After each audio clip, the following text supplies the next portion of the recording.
Hi, welcome back to Intro to Philosophy. My name's Tom, and today we are going to be covering Descartes Meditations 3 and 4. Um, I will be reviewing a little bit over what we have, how we've arrived at where we're at with Meditation 3, and then I'll be going over Meditations 3 and 4, but I will be not so much giving a blow by blow as much as just trying to highlight some of the central points of tension and the commitments that Descartes makes and kind of framing up his overall view. Um, so, if you remember in Meditations 1 and 2, we basically were employing this skeptical method of doubt, Cartesian doubt. Now, it's important to know that Descartes is not a skeptic. He thinks we have knowledge, and by and large, he thinks we have knowledge of the world in the way we tend to think, like intuitively. But he's using this skeptical tool to kind of assure us that what we think we know, we really do.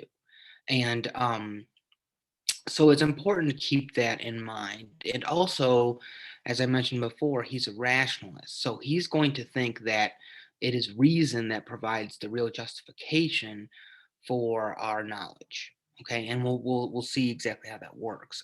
So, anyways, in meditation one, remember we started to employ this method of doubt, and we started to doubt everything that all the knowledge we think we get from the senses, and then we doubted the knowledge we think we have of immediate experience, and then we doubted even our a priori knowledge or mathematical knowledge and logical knowledge. And this left Descartes into a place in meditation 2 where he seems to have doubted everything, but he finds one thing that he can't doubt, which is that he exists, right?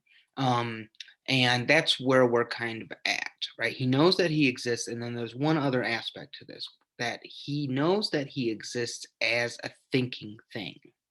So he knows he has thoughts. He just doesn't know if his thoughts are true or accurate. So the picture in Meditation 3 that we start off with is that Descartes allows us to have concepts and ideas and thoughts, mental states, but we just don't know if they correspond to anything in reality, right? So I have thoughts of horses and computers and all kinds of things, but I don't know if they really exist out in the world, right? That's where we're at. So he kind of goes through his different concepts that he has, these different ideas he has, and he finds one idea that he thinks has to correspond to an object or has to be caused by the object it's an idea of. And this is God, right? And his reasoning around this is that his idea of God is his idea of a perfect, infinite, being, on a par with this medieval concept of God as omniscient, omnibenevolent, omnipotent, all these kinds of things. And the reason why he thinks he could not have created this is he relies on this metaphysical principle is that something lesser cannot be the cause of something greater, right? And so he thinks since we are finite beings, we could not have created the idea of an infinite being. Okay.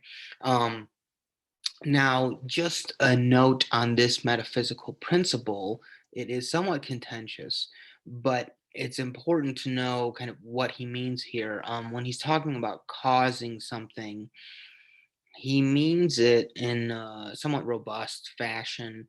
So, for example, you might think, well, this metaphysical principle doesn't work because, a house that's made of bricks is caused by the bricks. It's all these little parts, and all the bricks individually are less than the house.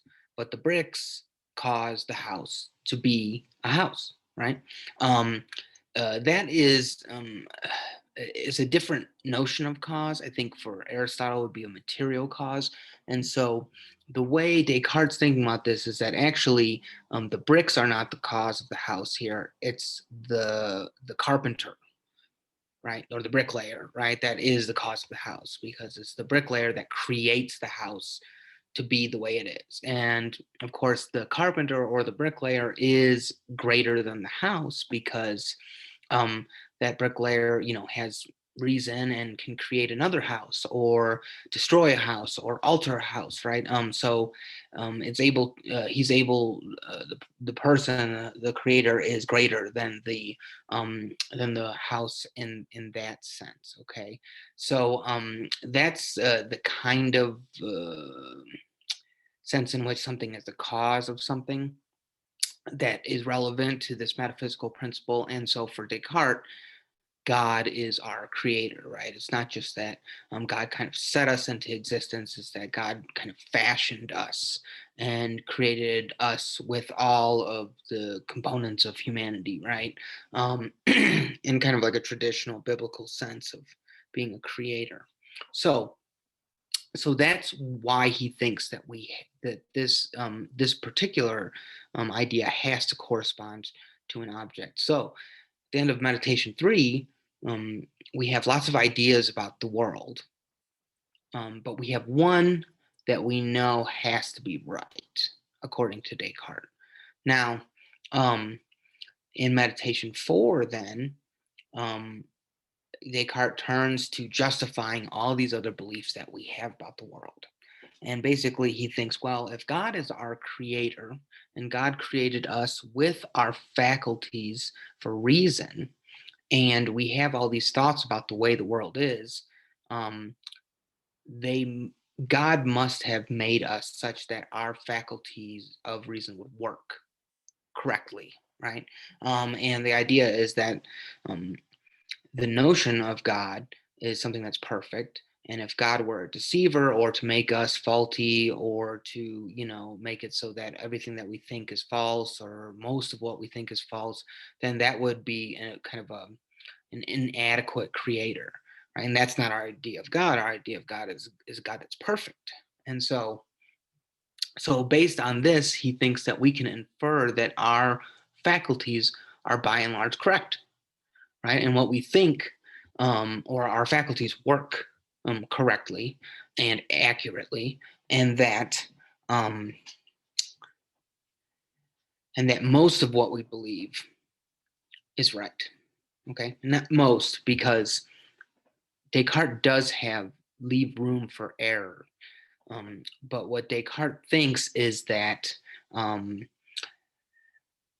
the error does not come from our faculty of reason itself, because the faculty of reason was God given. And so, in and of itself, it's perfect, but we have other sources of human error that kind of contribute to when we believe the wrong thing or endorse the wrong kind of thoughts about things. So, the first thing to note about this is to go back to all the stuff we're doubting in meditation 1. And basically, we mentioned that Descartes is a foundationalist. So now that we've doubted everything, we've arrived at the idea of God, and God has justified what we believe about the world. We can go back to the things we doubted in meditation 1, and see that we're justified in thinking those things. Right. This provides the kind of foundation that we can build back up all the things we thought we knew. So we can trust the senses because they're God given, right? We can trust our a priori knowledge because that faculty to do mathematics and logic is God given as well, right? So God provides the kind of bridge between the mind and the external world that we need. Okay, so one thing to mention here. So let me just also mention, so not God. Descartes thinks that um, uh, our rational faculties allow us to see that our senses are justified or are accurate and reliable, right? We have to use reason to understand that we can believe what we see, right? And so this is what makes him a rationalist, right? Just seeing, for Descartes, seeing is not believing, right? Seeing is a component in believing, and we can believe something based on reason, but the senses, in and of themselves, don't give us knowledge, right? We need the reason to kind of back up the senses.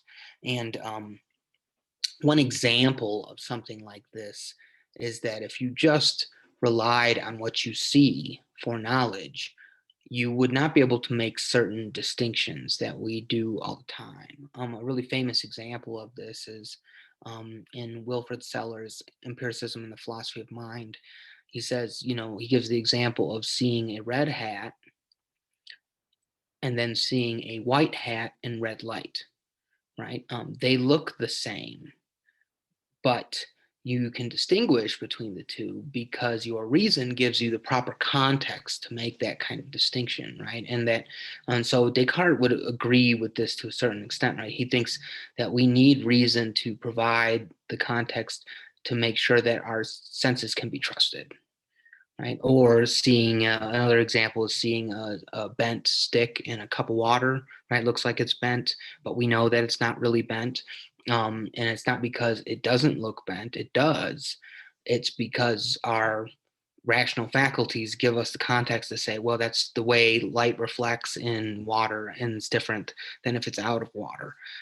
So that's what makes Descartes a rationalist. And as we'll see, Hume uh, Hume disputes this idea, and Hume has very, very much the opposite view, that actually reason is kind of built on experience, rather than experience being kind of couched in our kind of rational faculties. So, one last thing I will mention about this is, this idea of appealing to God can seem like somewhat of a cop out, and definitely in our modern context, we tend to not um, lean on the appeal to God in the same way that it might have been appealing in Descartes' time. And one really pointed objection to Descartes on this point is what's called a Cartesian circle, right? And so basically, the idea is that Descartes using circular reasoning. He thinks that, how do we know that, well, basically, we use reason to arrive at our conception of God, and our conception of God is supposed to justify our reason, right? So having our reason justifies that we have the idea of God, and God justifies that our reason is reliable, and so we have this kind of pattern of circularity there. There is definitely something to the idea of a Cartesian circle. However, I I think that it's not so much about his appeal to God as it is more of a general structural issue, right? So let me give a different example. So think of you replace God with the modern sciences, right? So neurology, cognitive science, and medicine, and so on. And because for Descartes, God is what tells us that our, like our senses and our rational faculties are reliable. Um, but you could also think that the modern sciences do the same thing for us, right? So, how do I know that what I see is right? Well, I can go to an eye doctor. I can talk to a cognitive scientist. If I want to know if I'm reasoning correctly, I might go to a neurologist or whatnot, and I appeal to them in order to justify that what I'm thinking about and what I'm seeing and what I'm hearing is accurate and reliable. However, I use my reason to also justify my appeal to the natural sciences, right? So again, my use of reason leads me to the natural sciences, but the natural sciences justify my faculties that actually lead me to endorse the natural sciences. So it's a similar structure, right? And that's just to say that the Cartesian circle is um, a deep problem about rationality, I think. So, and if you do use the Cartesian circle in an upcoming paper or something, just know that it's it's not like a hard and fast objection to Descartes. And also, I'm not saying that, I'm not trying to um, throw doubt upon the natural sciences. I'm just trying to say that this is, yeah, it's an interesting problem. And it's a deep problem, and Descartes is not stupid for um, uh, using this line of reasoning here. So that's it for today. I will be talking with you soon.